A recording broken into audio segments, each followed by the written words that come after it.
Hi. நான் நேத்து அந்த கருப்பு படம் பார்த்தேன். அந்த படத்த பத்தி நம்முடைய பார்வை என்னன்னு பார்ப்போம். இந்த காந்தார படம் வரும்போது நான் சொல்லியிருந்தேன், ஆ இந்த மாதிரி ஒரு படம் தமிழ்நாட்டுல வரல.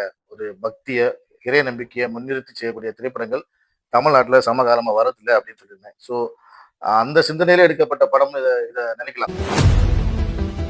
இருந்தாலும் நம்ம காந்தார அளவுக்கு அந்த பக்தி மார்க்கமா இருக்குன்னு சொல்ல முடியாது. இது ஒரு கமர்ஷியலான படத்துக்கு இடையில கொஞ்சம் பக்திய வச்சு, ஓரளவுக்கு நல்லாவே எடுத்திருக்கு.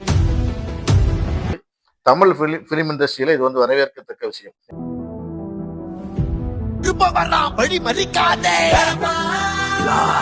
ஆர்ஜே பாலாஜி, சூர்யா இவங்களெல்லாம் நம்ப முடியாது. ஏன்னா, சில நேரங்கள்ல அவங்க நம்ம இறை நம்பிக்கைக்கு எதிரா புரட்சி பேசக்கூடிய ஆட்கள்.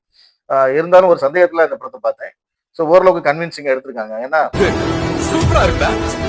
மூக்குத்தி அம்மன் படம் எடுக்கும்போது பக்தி விஷயமா இருந்தாலும், அதுல ஒரு சில டயலாக் எல்லாம் வந்து சில ஆன்மீக நடவடிக்கைகள அ கிண்டல் பண்ற மாரியெல்லாம் இருந்தது. ஸோ அந்த மாரி கம்ப்ளைண்ட் எல்லாம் வரக்கூடாதுங்கிறதுக்காக பார்த்து இந்த படத்த எடுத்திருக்காங்க.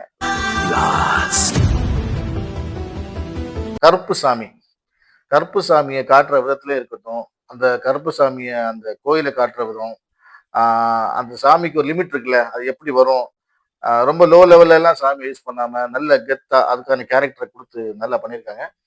கற்பூரங்காட்டி கண்ணுல ஒத்திக்கிற சாந்தமான சாமி இல்ல. மனசார வேண்டிட்டு மிளகா அரைச்சா உடனே நியாயம் கொடுக்கிற முரட்டுத்தனமான சாமி. ஸோ இந்த படம் பார்க்கும்போது நான் ஆரம்பத்துலருந்து கடைசி வரைக்கும் ஏதாவது இவங்க உள்குத்து வச்சுருவாங்களோ, தெய்வத்த மதிப்ப இறக்குற மாரி செஞ்சுருவாங்களோன்னு நான் பார்த்துட்டே இருந்தேன். ஆனா அப்படி பண்ணல.